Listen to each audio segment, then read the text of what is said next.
এখন আবার যেভাবে বুঝাচ্ছেন সম্প্রীতি, আহারে আবার হিন্দু থেকে প্রার্থীও দিয়েছেন। ঠিক আছে, বুঝাইতেছেন যে আমরা একদম তাদের খুব আপন।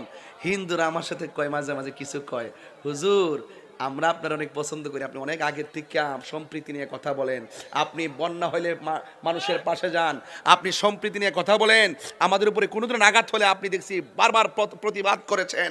এখন যা দেখতেছি হুজুর বুঝতাছি বুড়ের লাগে আইছে, বুড়ের লাগে। কথা কোন ঠিক না বেটি? এরো এরো দেখেন, এরো বুঝে যে ফার্ম দিতে হয়েছে, ফার্ম।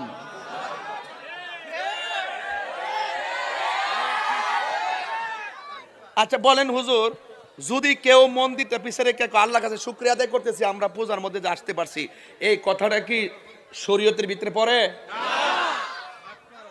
আমার প্রশ্ন হলো যে আমি কিন্তু বিরুদ্ধে বলতেছি না, আমার কথা হলো যে তুমি ভুল করছো, আমি ভুল ধরাই দিচ্ছি, তুমি অপব্যাখ্যা করছো, আমি ব্যাখ্যা করছি।